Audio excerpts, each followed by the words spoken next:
এই 25 বছরে পাপগুলো কি কি করা হয়েছে, কোনো একটা পাপ বাকি আছে কিনা যা করা হয় নাই। 25 ইয়ার্সের মধ্যে অনেকেই জিনা করেছে, অনেকেই। আমি আপনাদের কথা বলছি না, এভারেজ আমি পুরো বাংলাদেশের ইয়াং জেনারেশনের কথা বলছি। 25 বছরের ইয়াং এই প্রজন্মটা, এই লেটেস্ট যে প্রজন্মটা, এদের অনেকেই জেনা করেছে, বিবাহ বহির্ভূত সম্পর্ক। এবং আমরা এখন জেনাকে অনেক সময় উস্কেও দেই, আমরা অনেক সময় এটাকে প্রমোটও করি, আমরা এটাকে ফ্যাশনও মনে করি। কারণ আমাদের ঢাকায় মানুষ বলে যে তোর গার্লফ্রেন্ড নাই, এটাই হচ্ছে ওদের কাছে অবাক করা বিষয়। সবাই ঘুরে, ঈদের দিন তুই ঘুরতে পারিস না? আমাদের ফ্যামিলির মধ্যে একজন বলতেছিল তার মেয়েকে, সবাই ঈদের দিনে বাইরে যায়, তুই যেতে পারস না? ঢাকায় এভাবে কথা বলে। তার মানে এটাই ফ্যাশন, মানে আমরা জেনাকে উস্কেও দিচ্ছি। তার মানে 25 বছর আমরা অনেকে জেনাও করেছি। মাদকের সাথে সম্পৃক্ত কত পার্সেন্ট ইয়াং জেনারেশনে আমাদের দেশে? ক্যালকুলেট করেন, আপনি গুগল করেন, দেখেন কত পার্সেন্ট আমাদের দেশে মাদক সেবন করে। ইভেন এখন কিশোর গ্যাং বের হয়েছে, কিশোর গ্যাংয়ে অনেক যুবকরা যায়, অনেকে রাস্তাঘাটে মারামারি করে, অনেকে পলিটিক্যাল দলাদলির মধ্যেও আছেন অনেকেই। এবং এখানে ভাই ভাই রক্ত ঝরাই আমরা। উভয় মুসলিম, কিন্তু উভয় মুসলিম, জুমার দিন একসাথে নামাজ পড়ে। তাহলে এটা কোন দর্শন যেটা আমার ভাইকে শত্রু বানিয়ে দিল, আর পশ্চিমারা গাছের আড়ালে বসে বসে হাসছে? কারণ এই দর্শনগুলো তো ওরাই দিয়েছে। তো 25 বছরের পাপগুলো একটু ক্যালকুলেট করি। প্রিয় দিনী বোন, একটু হিসাব করবেন যে 25 বছর আপনি কতদিন পর্দা করেছেন, কত 25,000 মানুষ আপনার চেহারা দেখেছে কিনা, এই 25 বছরে কত হাজার মানুষ আপনার চেহারা দেখেছে। আর ছেলেরা আপনাকে দেখলে কখনো চেহারা সুরত দেখে না। বেগানা নারীর দিকে একটা ছেলে যখন তাকায় এবং সেক্সুয়াল ডিজায়ার নিয়ে তাকায়, তখন সে চোখ দিয়ে তাকে রেপ করে। I am very sorry to say যে আপনি প্রচুর চোখ দিয়ে রেপড হয়েছেন প্রিয় দিনী বোন। অনেকেই আপনাকে চোখ দিয়ে রেপ করেছে, আপনি বুঝতেই পারেন নাই। তো এই 25 ইয়ার্স আমরা অনেক কিছুই করেছি, অনেক কিছুই করি নাই। এখন একটু আজকে সাদা একটা কাগজ নিয়ে আমরা একটা হিসাব করব যে আমরা 25 বছরে কী কী করেছি, কী কী করি নাই, কী কী পাপ করেছি, কী কী করি নাই, কী কী পুণ্য করেছি, কী কী করি নাই। আমি আগে মনে করতাম যে একটা খালেস তওবা, ইনশাআল্লাহ আল্লাহ পাক সব মাফ করে দিবেন। আসলে আল্লাহ পাক মাফ করেই দিবেন, কিন্তু ভিতর থেকে স্যাটিসফাই হতে পারবেন না আপনি। এখন যদি আপনি এখান থেকে আমার এই লেকচারটা শুনে আল্লাহর ওলি হয়ে যান এবং আপনি বড় মুহাদ্দিস, মুফতি, দিনের বড় দায়ী ইলাল্লাহ, বড় পলিটিশিয়ান, বড় ইঞ্জিনিয়ার, মানে যারা ওয়ার্ল্ডকে ইসলাম স্ট্যাবলিশমেন্টের দিকে নেতৃত্ব দিচ্ছেন, এমনও মানুষ যদি আপনি হয়ে যান, আপনি এই 25 বছরের ঋণটা শোধ করতে পারবেন না। এই 25 বছরের ঋণ আপনাকে প্রতিনিয়তই ভিতরে ঢুকিয়ে মারবে আর কি, যেটা আমাদেরকেও মারে ভিতর থেকে। যে আমরা যদি আগে থেকে বিষয়গুলো বুঝতাম, যদি আরও আগে থেকে স্টাডি করতে পারতাম, আরও বেশি যদি আমি আলেম ওলামার সাথে মিশতে পারতাম, আরও যদি বেশি গভীরে যেতে পারতাম, তাহলে কতই না ভালো হতো। তো আমি আশা করি কথাগুলো আপনাদের কলিজায় পৌঁছাবে ইনশাআল্লাহ। এখন লাইফের এটা সবচেয়ে ভাইটাল পার্ট। এই সম্পর্কে আমি জাস্ট 2টা হাদিস বলে আস্তে আস্তে কনক্লুশনে দিকে যাচ্ছি। নবী সাল্লাল্লাহু আলাইহি ওয়াসাল্লাম বলছেন যে 7 শ্রেণীর মানুষকে আল্লাহ পাক কিয়ামতের দিনে আরশের ছায়া দিবেন। কত শ্রেণী ভাই? তার মধ্যে সেকেন্ড শ্রেণীটা হচ্ছে সেই যুবক নাশা ফি ইবাদাতিল্লাহি তাআলা, যে আল্লাহ পাকের ইবাদতে তার যৌবনকালটা কাটিয়ে দিয়েছে। এখনো বাকি আছে আপনার সামনে। যৌবনকাল কতটুকু? হয়তো 15 to 40। তার মানে এখনো 40 বা 50 বছর পর্যন্ত আপনার যৌবনটিকে থাকবে ইনশাআল্লাহ, যদিও বা এই যুগে থাকে না আর কি। আমরা তো ফ্যান্টাসিতে ভুগি অনেক সময়, 4টা বিয়ে।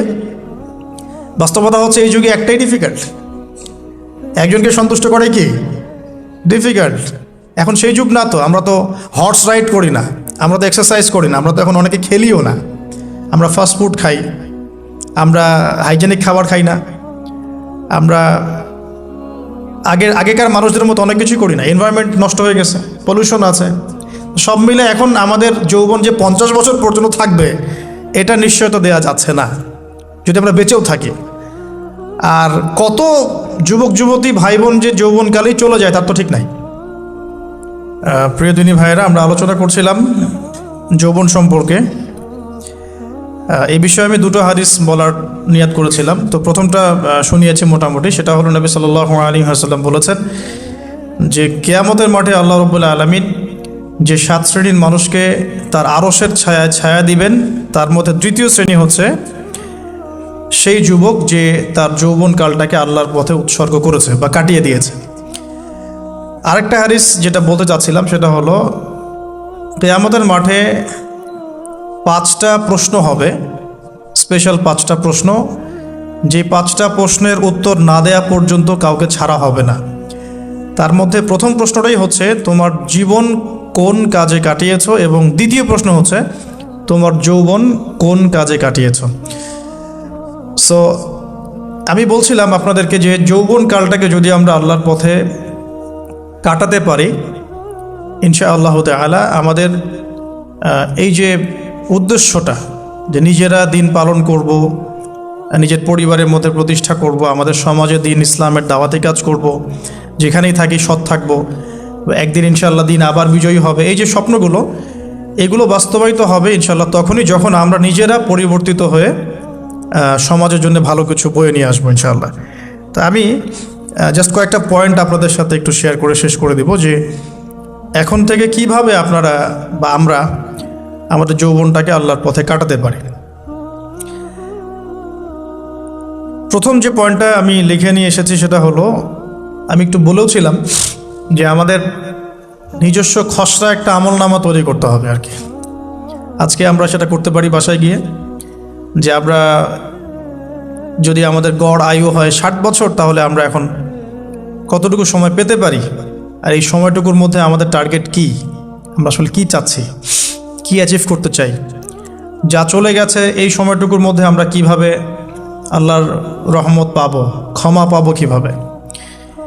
যা চলে গেছে এর মধ্যে অনেক নামাজ কাজা থাকতে পারে, রোজা কাজা থাকতে পারে। অনেক সময় এমন হতে পারে যে আমরা অন্যের হকও নষ্ট করেছি। প্রথম যে কাজটা করা উচিত সেটা হলো খালেস তওবা। 1 নাম্বার তাহলে আমরা বলতে পারি, যদি আমরা এখন সংকটগুলো চিহ্নিত করে সমাধানের পথে হাঁটতে চাই, তাহলে আমাদের যৌবনটা আল্লাহর পথে উৎসর্গ করা ছাড়া কোনো অপশন নাই। উৎসর্গ বলতে আমি বোঝাচ্ছি কাটিয়ে দেয়া, আল্লাহর ইবাদত করে কাটিয়ে দেওয়ার কোনো বিকল্প নাই। তার জন্য প্রথমত আমাদের নিজেদের জীবনের কৃতকর্মগুলোর হিসাব নিকাশ মেলাতে হবে, 1 নাম্বার। আর 2 নাম্বার হচ্ছে বিশুদ্ধ তওবা করে আল্লাহর পথে ফিরে আসতে হবে। বিশুদ্ধ তওবা কিভাবে করব এটা আমরা অনেকে বুঝি না। অনেকে মনে করি যে মুখ দিয়ে জাস্ট আস্তাগফিরুল্লাহ বললেই হয়তো তওবা হয়ে যায়। বিষয়টা এমন নয়। বিশুদ্ধ তওবা হচ্ছে আপনি আল্লাহর দিকে পরিপূর্ণ অভিমুখী হবেন, রুজু করবেন, এর নাম হলো বিশুদ্ধ তওবা। যে পাপগুলো করেছি এগুলোর জন্য ক্ষমা চাওয়া, এই পাপগুলো কোনোদিন করব না এরকম প্রত্যয় ব্যক্ত করা, আর যদি অন্যের সাথে সম্পৃক্ত কোনো হক থেকে থাকে সেটা ফেরত দেওয়া। তো আমরা আজকে গিয়ে সুন্দর করে ওযু করে 2 রাকাত নামাজ পড়তে পারি। 2 রাকাত নামাজ পড়ে আমরা আল্লাহকে বলতে পারি যে আস্তাগফিরুল্লাহাল্লাযী লা ইলাহা ইল্লা হুয়াল হাইয়ুল কাইয়্যুম ওয়া আতুবু ইলাইহি। আল্লাহ, আমি আমার জীবনের এই যে একটা বড় সময় তোমার থেকে দূরে ছিলাম, নামাজ কাজা হয়েছে, রোজা কাজা হয়ে গেছে, চোখের হেফাজত হয় নাই, জিনা হয়ে গেছে নাউজুবিল্লাহ, মাদকের সাথে সম্পৃক্ত ছিলাম নাউজুবিল্লাহ, আমরা মিউজিক্যাল ইনস্ট্রুমেন্ট প্লে করেছি, ইত্যাদি ইত্যাদি। এগুলো থেকে আল্লাহ আমরা আজকে তোমার কাছে তওবা করছি, ক্ষমা চাচ্ছি, এবং আগামী দিনগুলোতে তোমার হুকুম আহকাম মেনে চলার তৌফিক চাচ্ছি। 2টো জিনিস খুব প্রয়োজন, একটা হলো তৌফিক, একটা হলো দোয়া। আপনার প্রচেষ্টা আল্লাহর কাছে দোয়া করতে থাকা এবং আল্লাহর কাছে তৌফিক কামনা করতে থাকা। আল্লাহ পাক যাকে ইচ্ছা তাকে তৌফিক দিয়ে থাকেন। আল্লাহ রাব্বুল আলামিন যাকে ইচ্ছা তাকে তৌফিক দিয়ে থাকেন। যে আল্লাহর কাছে যত বেশি চাইবে আল্লাহ পাক তত বেশি দিবেন ইনশাআল্লাহ। তো এই জন্য চেয়ে নিতে হবে, প্রথমত চেয়ে নেবেন যে আল্লাহ আপনি আমাকে তৌফিক দিন, যাতে করে আমি আমার পুরো জীবনটাকে আপনার ইবাদতে কাটাতে পারি, আরও সে ছায়া পেতে পারি। আল্লাহ কবুল করুন, আমিন। এখন ইস্তেগফার করার পর যার যার হক তাকে তাকে ফিরিয়ে দেওয়া উচিত। যদি আপনি বা আমি আল্লাহ না করুক কারো হক নষ্ট করে থাকি, সেটা ফিরিয়ে দিতে হবে। এই হক নষ্ট ফিরিয়ে দেওয়ার মানে এটা নয় যে গার্লফ্রেন্ডকে কথা দিয়েছিলেন বিয়ে করবেন, সেখান থেকে ফিরে আসা যাবে না। ব্যাপারটা কিন্তু এমন নয় আর কি। এরকমও প্রশ্ন আমাদের কাছে অনেকে করেছেন যে আমি তো আমার গার্লফ্রেন্ডকে কথা দিয়েছিলাম যে আমি তোমাকে ছাড়া আর কাউকে বিয়ে করব না, তো এখন কি আমি ফিরে আসলে, তওবা করে ফিরে আসলে কি এর জন্য আল্লাহ আমাকে ধরবেন কিনা? মনে রাখবেন, শয়তান হচ্ছে এই পৃথিবীর সবচাইতে ইন্টেলেকচুয়াল প্রাণী। সিরিয়াসলি, ও যে এত বেশি স্মার্ট যেটা আমাদের চিন্তারও বাইরে, চিন্তার বাইরে। যখন শয়তান সরাসরি মানুষকে পথভ্রষ্ট করতে ব্যর্থ হয়, তখন কিছু নেক্সট সুরত ধারণ করে। দিনী ভাই দিনী বোন, এটা নেক্সট সুরত, ঠিক আছে। তারপরে দাড়ি টুপিওয়ালা মানুষের মধ্যে এটা ঢুকিয়ে দেওয়া যে আমি তো অনেক আবেদ মানুষ, পরহেজগার, ওরা তো ককরোচ। দেখবেন বেশি না, 1 মাস যদি কেউ নামাজ পড়ে, 1 মাসে 10টা বই পড়াশোনা করে, ইসলাম সম্পর্কে একটু ঘাটাঘাটি করা শুরু করে, অন্যদের সাথে কথা বলার ক্ষেত্রে তার যে বডি ল্যাঙ্গুয়েজ, এটা খেয়াল করবেন। শয়তান কিন্তু অনেক স্মার্ট, এভাবে শয়তান অনেকভাবে মানুষকে প্রতারিত করতে পারে। সো শয়তানের নেক্সট শুরুতে ধোকায় পা দিবেন না। আল্লাহ পাক আমাদের সবাইকে হেফাজত করুন, আমিন। খুব ভালো একটা কাজ করছি মনে করেন, একটা বড় প্রজেক্ট করছি সারা বাংলাদেশ ব্যাপী, একটু মনের মধ্যে ঢুকিয়ে দিল যে মানুষ তো দেখুক, মানুষ ভালো বলুক, যথেষ্ট আমল ধ্বংস হওয়ার জন্য। এতটুকু যথেষ্ট আমল ধ্বংস হয়ে যাওয়ার জন্য। আল্লাহ মাফ করুক আমাদেরকে।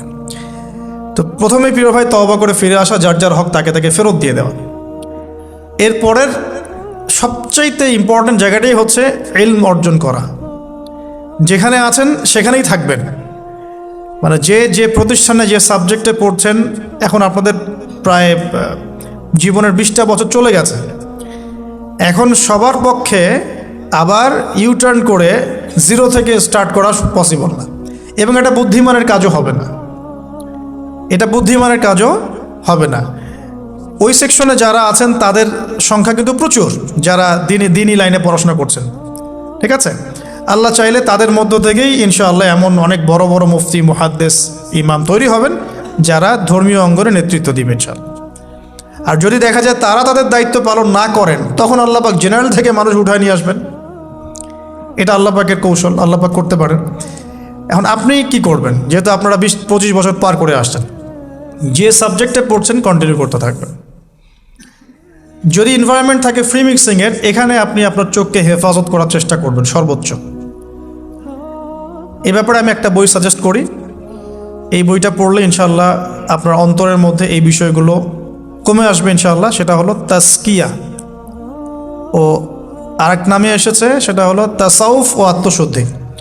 তাসাউফ ও আত্মশুদ্ধি পুরো ওয়ার্ল্ডের ওয়ান অফ দ্য মোস্ট, বলবো যে অনারেবল একজন আলেমে দিন, টপ 10-এর মধ্যে একজন, আল্লামা তাকি উসমানী দামাত বারাকাতুহু, তার লেখা বই তাসাউফ ও আত্মশুদ্ধি। বাংলাদেশে যে মাকতাবাতুল আশরাফ তারা প্রকাশ করেছে।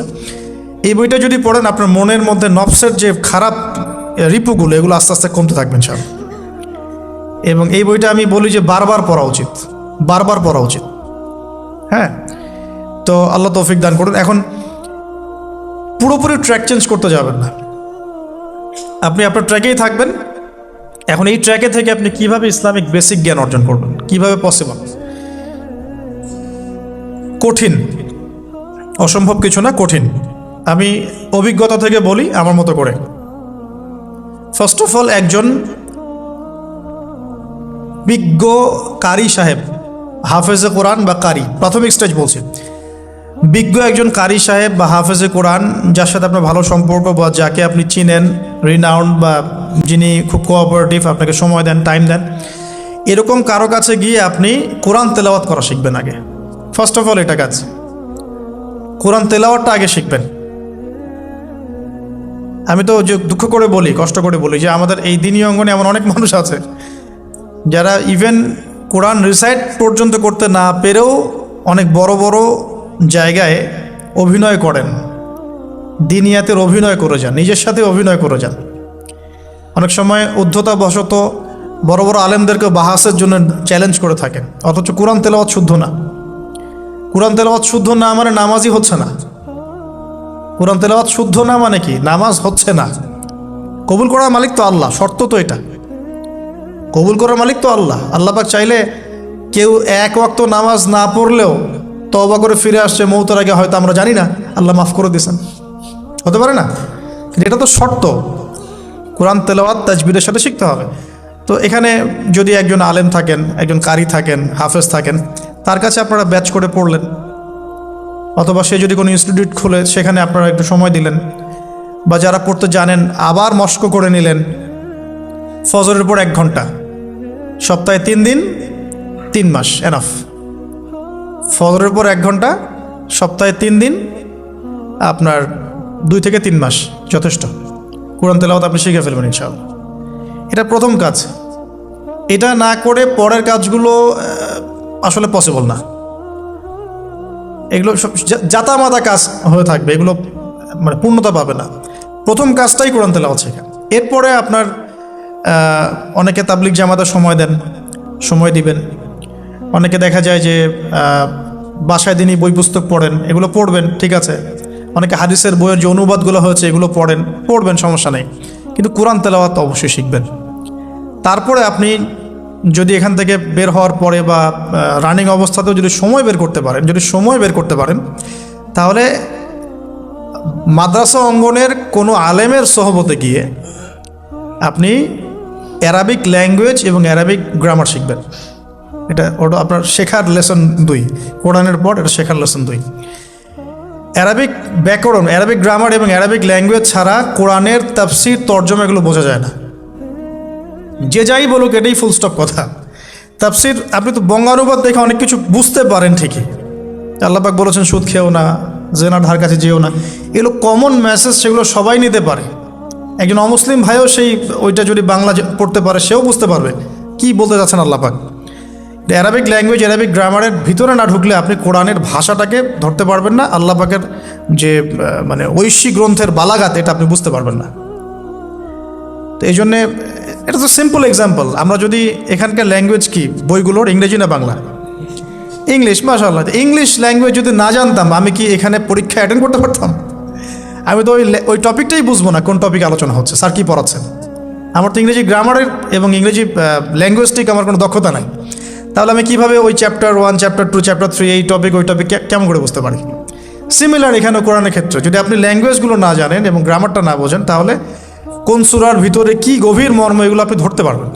ভাষা একটা অর্থ বুঝতে পারবেন, ভাষা অর্থ পরীক্ষায় পাশ করাতে পারে, কিন্তু A+, গোল্ডেন A+ আনতে পারে না। তা আশা করি আপনি বুঝতে পারছেন যে আমি কী বলতে যাচ্ছি। তো এটার জন্যে এখন এক্সাম্পল বুঝে নেন। এই যে এখানে ইংরেজি ল্যাঙ্গুয়েজ পড়ছেন, ওই ল্যাঙ্গুয়েজের উপরে বেস করে আপনি বইগুলো শেষ করছেন, এটা কি ওস্তাদ ছাড়া করছেন না ওস্তাদ সহ করছেন? টিচার লাগে না? সেম জিনিস। কোরআনের ভাষা শিখতে হলেও, গ্রামার শিখতে হলেও এরকম কিছু ওলামা একরাম আপনাকে খুঁজে বের করতে হবে। এখন ওলামা একরামরা কিন্তু অনেক ব্যস্ত, অনেকের অনেক কাজ থাকে, অনেকের মাদ্রাসা থাকে, অনেকের দিদি খেদমত থাকে। এর মধ্যেও আল্লাহর কাছে দোয়া করতে থাকেন, ইনশাল্লাহ আপনাকে আপনার ওস্তাদ আল্লাহ পাঠিয়ে দিবেন ইনশাল্লাহ। আল্লাহ পাক কাউকে ওস্তাদ ছাড়া রাখবেন না। তো ওস্তাদের কাছে আপনার বিহেভিয়ার কেমন হবে? এখন আপনি টিচারের সাথে যেমন বিহেভিয়ার রাখেন সেরকম তিনি সবক দিবেন, আপনি সেটা বাসায় কভার করবেন, নতুন পড়া নেবেন, আবার পড়া দিবেন। এইভাবে আস্তে আস্তে 4-5টা ক্লাসিক্যাল অ্যারাবিক গ্রামারের বই যদি কভার করতে পারেন, ইনশাআল্লাহ আপনি কোরআনের এই যে আলহামদুলিল্লাহ রাব্বিল আলামিন পড়ছেন, অর্থটা নিজেই বুঝতে পারবেন। হ্যাঁ, যালিকাল কিতাব লা রাইবা ফিহি হুদাল লিল মুত্তাকিন পড়ছেন, আপনি নিজেই বুঝতে পারবেন যে আল্লাহ পাক কী বলছেন আমাকে। তো এই যোগ্যতাটা অর্জন না করলে সত্যিকার অর্থে আমরা যে কোরআনিক সমাজ যেটা বলি আর কি বড় গলায়, এটা আসলে বাস্তবায়িত হবে না, তা আমার মত। আর এরপরে আপনি আরও উঁচু লেভেলে যদি পড়তে পারেন, যে পড়াশোনা শেষ, আপনার জব সেকশন নিশ্চিত, আপনার সময় আছে মাশাআল্লাহ। এখন এই সময়ের মধ্যে আপনি চাইলে হাদিসের যে কিতাবগুলো, হাদিসের বেসিক কিতাবগুলো মোতাআলা করতে পারেন, যে কাজটা আমি এখন করছি আর কি। হাদিসের বেসিক কিতাবগুলো আপনি মোতাআলা করতে পারেন। এটার জন্য অ্যারাবিক এবারত পড়ার যোগ্যতা অর্জন করতে হবে। এটা কি জিনিস? এটা হচ্ছে জবর জের পেশ ছাড়া আরবি পড়ার যোগ্যতা। এখন যে কোরআন তেলাওয়াতটা আপনি শিখবেন সেটা হচ্ছে জবর জের পেশ দেয়া কোরআন আপনি পড়বেন, তাই না? কিন্তু হাদিসের যে বইগুলো আছে এই বইগুলোর মধ্যে কিন্তু কোনো জবর জের পেশ দেয়া থাকে না। মৌলিক কিতাবের কথা বলছি, মৌলিক যে বইগুলো। অনেকে মনে করেন অনুবাদ করা বইগুলোই মনে হয় মূল বই, এগুলো হচ্ছে ওই বইগুলোর অনুবাদ, আংশিক অনুবাদ, পুরোপুরি অনুবাদ নয়। মূল বইগুলো পড়তে হলে এবারত পড়ার যোগ্যতা অর্জন করতে হবে। এটা level 3, Arabic grammar, Arabic language শেখার পর এই লেভেলে মানুষ যায়। আর একটু ধাপগুলো চিন্তা করতে থাকেন, কোন ধাপে গিয়ে কোন বইগুলো পড়তে হয়। আর অনেক সময় আমরা কি উদ্ধত আচরণটাই না করি হুজুরদের সাথে, আলেমদের সাথে, স্কলারদের সাথে। বিকজ আমাদের সামনে একটা চমৎকার প্ল্যাটফর্ম আছে ফেসবুক, তাই না? এখানে তো মানে রাত দিন, দিন আর রাত একে, রাতকে দিন বানানো যায়, দিনকে রাত বানানো যায়। হ্যাঁ, এখানে ওই যে আলোর প্রতিসরণের মতো হয় আর কি, সাইজ এতটুকু, বিম্ব হবে এত। তো আল্লাহ মাফ করুক আমাদেরকে। এখন হাদিসের মোতালা যদি করতে না পারেন, ওই পর্যায়ে যেতে না পারেন, তাহলে কি? তাহলে ওই হাদিসের মধ্যে যে কিতাবগুলো বাজারে অনুবাদ হয়েছে ওগুলো পড়তে হবে। যেমন অনুবাদ হয়েছে ফয়জুল কালাম। ফয়জুল কালাম একটা হাদিসের কিতাব, মাদ্রাসায় পড়ানো হয়। এর মধ্যে চমৎকার অনেকগুলো হাদিস আছে, প্রায় সম্ভবত 1000-এর বেশি হবে। এরপরে মোতালা করতে পারেন আপনি মিশকাতুল মাসাবিহ, এই বইটাও অনুবাদ হয়ে গেছে, এটাও ভালো কিতাব মাশাআল্লাহ। এরপরে আছে রিয়াদুস সালেহিন, এটাও একটা চমৎকার কিতাব। বুলুগুল মারাম মিন আদিল্লাতিল আহকাম, এটা একটা কিতাব আছে, এটাও মোতালা করতে পারেন হাদিসে। এরপরে আছে আপনার এখন যেটা বলছি, ইসলামিক ফাউন্ডেশন হয়েছে অনেক আগেই। এছাড়া বাংলা বাজার ঢাকায় যে ইসলামিক লাইব্রেরিগুলো, প্রকাশনা সংস্থাগুলো আছে, তারা মোটামুটি আবু দাউদ, তিরমিজি, নাসাই, ইবনে বাজা, কোনো প্রকাশনী বুখারী মুসলিমের কিছু ভার্সনও অনুবাদ করেছে। তবে এই উঁচু লেভেলের হাদিসের কিতাবগুলো শুরুতেই হাত দেওয়া যাবে না, এটা একটা মাথায় রাখবেন। শুরুতেই এই বড় বড় কিতাবগুলো হাত দেওয়া যাবে না। প্রথমে মানে আমরা তো আগে এসএসসি ইন্টার পাস করে এখানে আসছি না, নাকি আগে ডাইরেক্ট এখানে ভর্তি হয়েছে? একই বিষয়। ওরকম ফয়জুল কালামের মতো বইগুলো আগে পড়তো, ফয়জুল কালাম, আলফিয়াতুল হাদিস, রিয়াদুস সালেহিন, মিশকাত, এগুলো আগে পড়বেন। তারপরে গিয়ে যদি যোগ্যতা হয় ওই বইগুলো হাত দিবেন। তবে অনেক সময় দেখা যাবে একটা হাদিস বুঝতে পারছেন না, কোরআনের আয়াত বুঝতে পারছেন না, ওই অবস্থাতেই ওই হাদিস এবং ওই কোরআনের আয়াতকে রেখে দিবেন। এটাকে নিয়ে কোনো রকমের কনক্লুশনে চলে যাবেন না, আর ওইটাকে নিয়ে প্রচার করতে যাবেন না। বরং এগুলোকে একত্রিত করে সপ্তাহে একদিন আবার আলেমের কাছে চলে গেলেন, ওস্তাদ এগুলো বুঝি নাই, লাস্ট উইকে আমি এগুলো পড়েছি, এটা বুঝি নাই, তিনি বুঝিয়ে দিবেন ইনশাআল্লাহ। এগুলো পড়াশোনা। এর পাশাপাশি আমি বলছি বিষয়ভিত্তিক ইতিহাসের বই চলে আসছে, ইসলামের ইতিহাসের বই চলে আসছে। তারপরে সিরাতের অনেক বই বাজারে চলে আসছে, প্রায় 40-45টা বই পাওয়া যায় সিরাতের এখন বাংলাদেশে। তারপরে ফিকহের অনেক বই অনুবাদ হয়ে গেছে। এছাড়া আকিদার অনেক বই পাওয়া যায়। সবচেয়ে ভালো হয় যে আকিদা তাহাভিয়া বইটা পড়তে পারেন, এই বইটা পড়লে অনেক চমৎকার হবে। এর পাশাপাশি বরেণ্য ওলামায়ে কেরামদের বই পড়বেন। মানে বরেণ্য ওলামায়ে কেরাম কারা? যারা পুরো ইসলামিক বিশ্বে স্বীকৃত, যারা কোনো সাম্প্রদায়িকতা বিলং করেন না, যে আমি এই সম্প্রদায়ের মানুষ, আমি ওই সম্প্রদায়কে মুসলিম মনে করি না, এরকম না। যারা বরেণ্য, রিনাউন্ড ওলামায়ে কেরাম সারা ওয়ার্ল্ডে। এই যে বললাম আল্লামা তাকি উসমানী হাফিজাহুল্লাহ, একজন বরেণ্য আলেম, তার যে কোনো কিতাব চোখ বন্ধ করে পড়তে পারেন, কোনো সমস্যা নেই। বাংলাদেশে আব্দুল মালেক সাহেব হাফিজাহুল্লাহ, মারকাজুদ দাওয়ার পরিচালক, একজন বরেণ্য আলেম।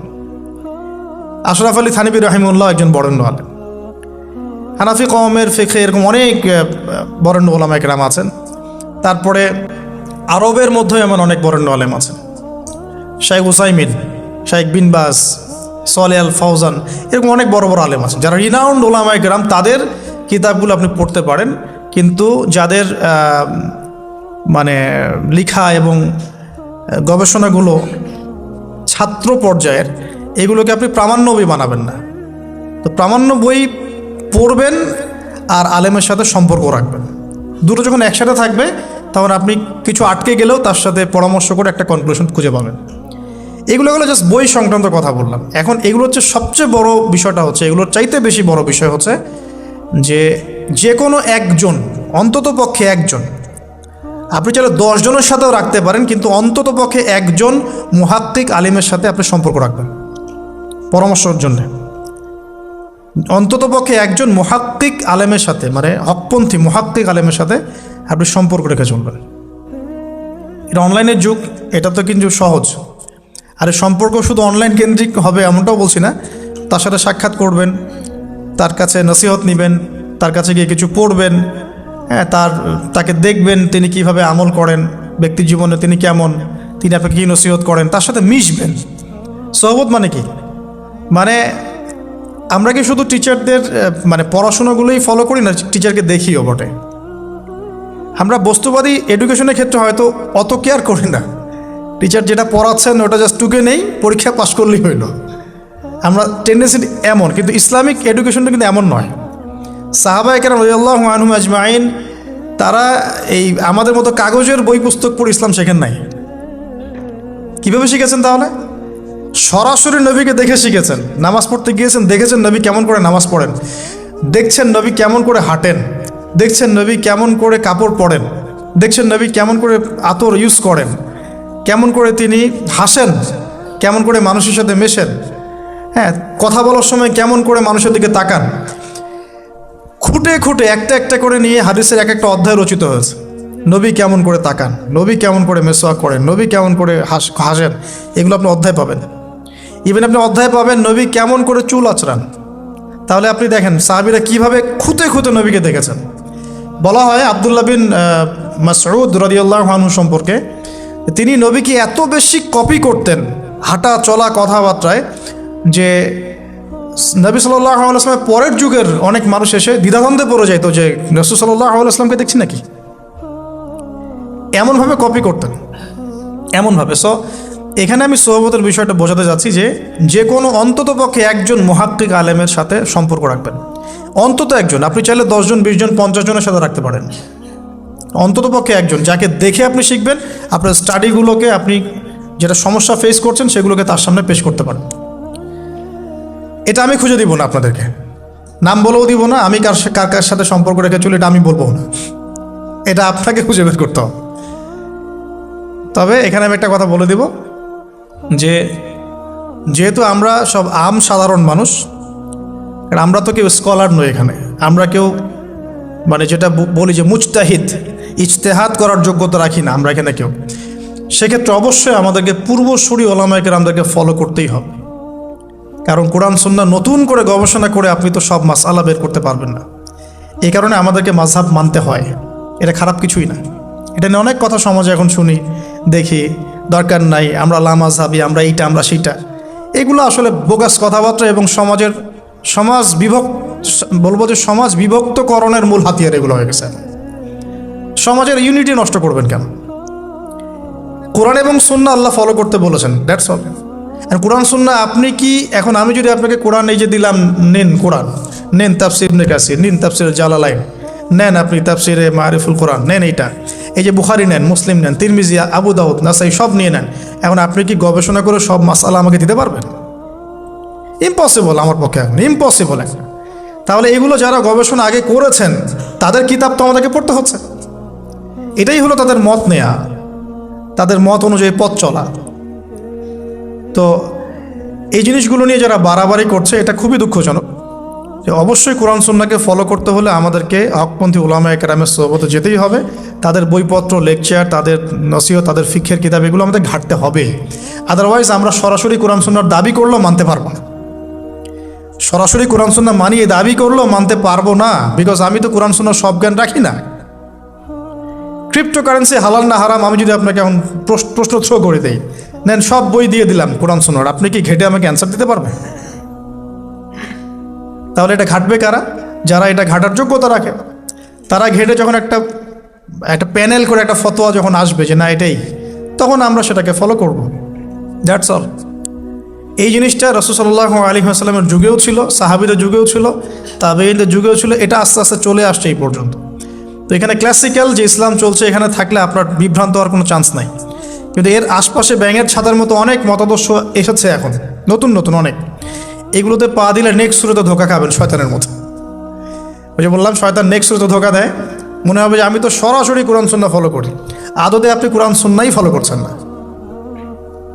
আদতে আপনি কোরআন সুন্নাহর কিছুই ফলো করতে পারবেন না, বা ফলো করলেও আংশিক পারবেন, আংশিকটা পারবেন না। একটা মাসআলা মনে করেন, একটু বলেন এই জায়গায়, একটা মাসআলা মনে করেন এসেছে যে আমরা বর্তমান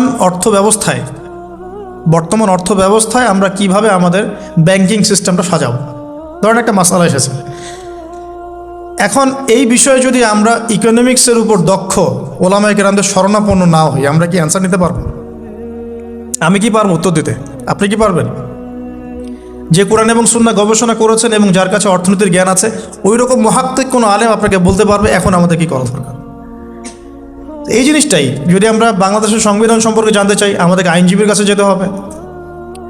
আমরা যদি রোগ নির্ণয় করতে চাই, ডক্টরের কাছে যেতে হবে। এখানকার ইঞ্জিনিয়ারিং যা পড়ানো হয়, আমি কি সেটা বলতে পারবো? তাহলে আমাকে এখানকার স্যারের কাছে যেতে হবে, স্যার এখানকার বিষয়টা কি আমাকে একটু বুঝাই দেন। তখন তিনি তার জ্ঞান থেকে এবং তার জ্ঞানের সোর্স থেকে ঘেটে ঘেটে আমার জন্য কিছু সমাধান বের করে দিবেন, আমি তো সেটা ফলো করব। তো এই ফলো করা জিনিসটাকে যারা নেগেটিভলি উপস্থাপন করছেন, এটা ঠিক না। এটা একটা উদ্ধত আচরণ হচ্ছে, অহংকার হচ্ছে। এই ফিতনাগুলো থেকেও বেঁচে থাকতে হবে। এই জন্য আমি বললাম অন্তত একজন মুহাক্কিক আলেমকে ধরে বসে থাকবেন। এটা আমি কিন্তু পীর মুরিদি বোঝাচ্ছি না, ঠিক আছে? আমি বোঝাচ্ছি যে আপনি মানুষের সহবতে থাকবেন, পরামর্শ ভিত্তিক, যে কোনো একজন হকপন্থী আলেম। এখন এরপর কি? এরপরে আপনি পড়াশোনা চালিয়ে গেলেন, আলেম আপনার কাছে পরিচিত আছেন, আপনি টাচে আছেন, পড়াশোনা করছেন, কোরআন হাদিস মোতালা করছেন, মাশাআল্লাহ দ্বীনের জ্ঞান অর্জন করছেন। এখন আপনি আপনার সাধ্যমতো দাওয়াতি কাজ করবেন।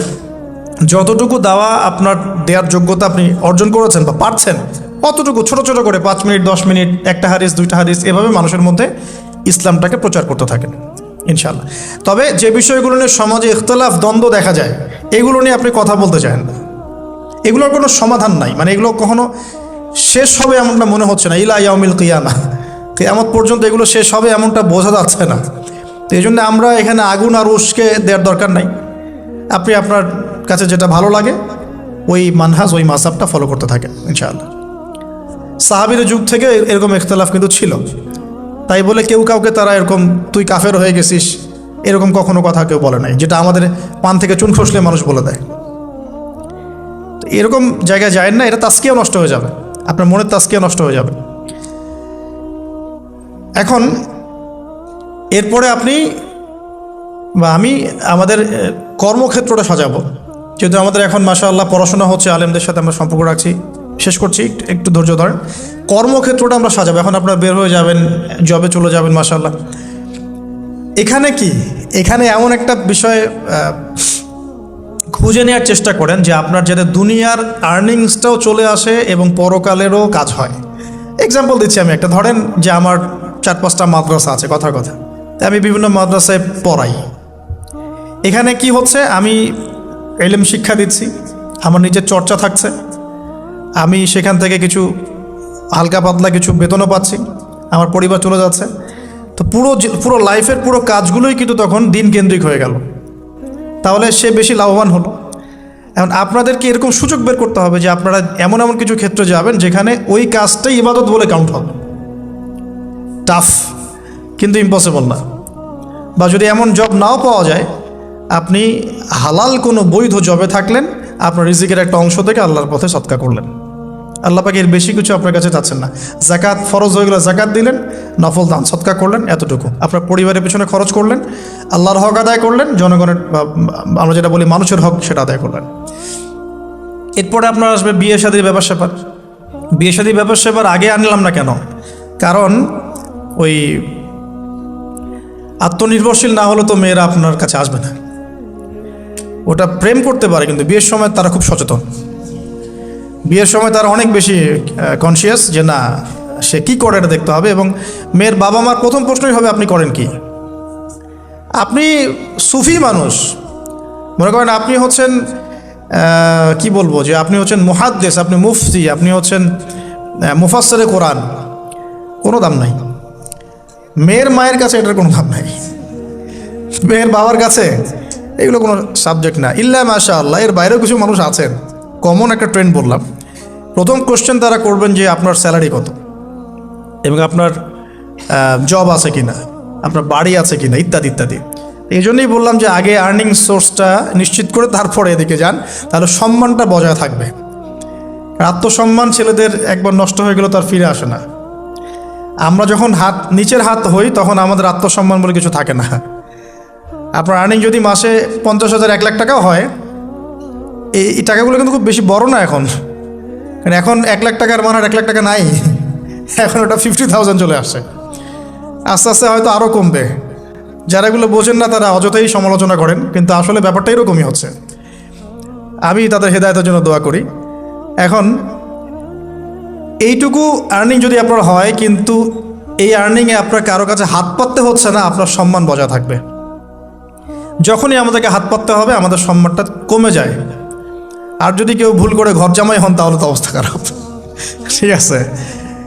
তো এই জন্যে আয়ের একটা অংশ নিশ্চিত করতে হবে। এই জন্য একটু সবর করেন। এই সবরের সময়টা কি করবেন? বেশি বেশি ফোন চালাবেন? তাহলে সবর করতে পারবেন না।